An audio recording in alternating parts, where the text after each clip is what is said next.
When I wake up in the morning as a carnivore, I am full of energy. My mind is always full of ideas.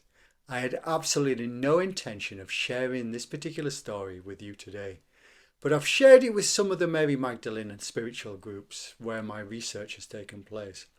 But I had my mind changed this morning, and those who follow me will know what I mean by that. And it's a beautiful journey. Last night I published a book, or republished a book, shall we say. But it isn't a new book. It was first published more than 100 years ago in 1922. I didn't write it. This is the book. Here it is. The Two Marys by A.W. Kerr. And there's quite a story behind how this beautiful little book came into my hands. Over recent years, I've been becoming more increasingly interested in Mary. Not simply the Mary most of us think we know, but the woman behind nearly 2,000 years of interpretation, theology, art and tradition.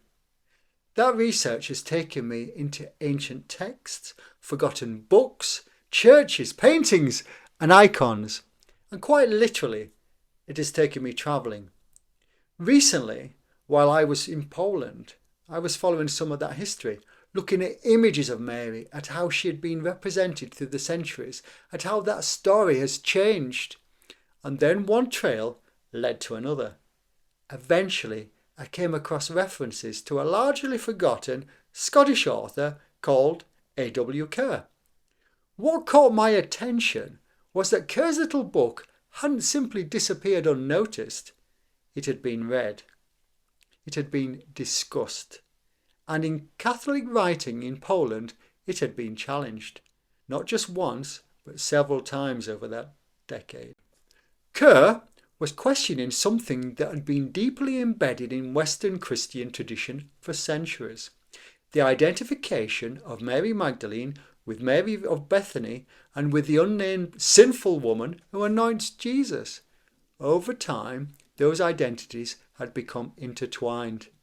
Kerr argued that they should never have been. And remember, he was writing this in 1922.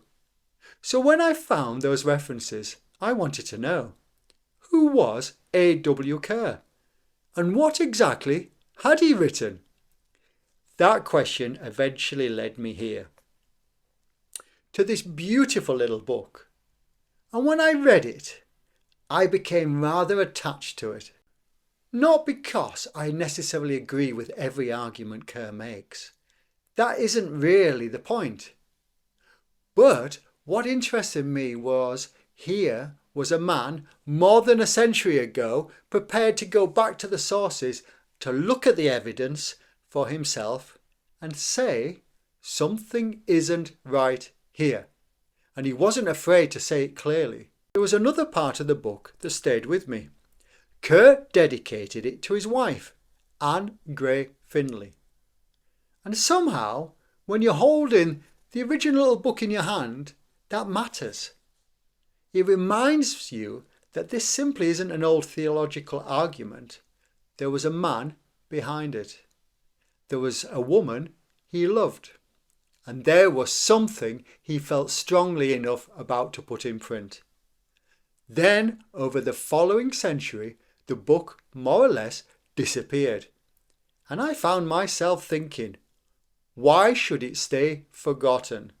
So last night, I brought the Two Marys back into print. I haven't rewritten Kerr. I haven't tried to modernise his argument or turn it into mine. I've restored the book as faithfully as I could and the character of what he originally wrote. Because ultimately, Kerr doesn't need me to speak for him. He can speak perfectly well for himself. And there is a passage towards the end of the book which probably explains better than anything I could say why I felt it deserved another life. Indeed, they would still better work, for they would teach not only the forgiveness of sins, but their obliteration also. The action of branding the identity of the sinner during the centuries in violation of scripture reticence has been an unchristian act.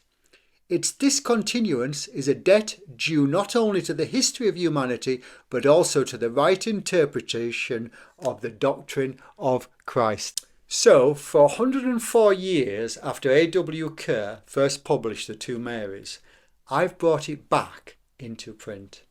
Not so that I can speak for Kerr, but so Kerr can speak for himself, and for Anne, and more importantly, for the two Marys once again.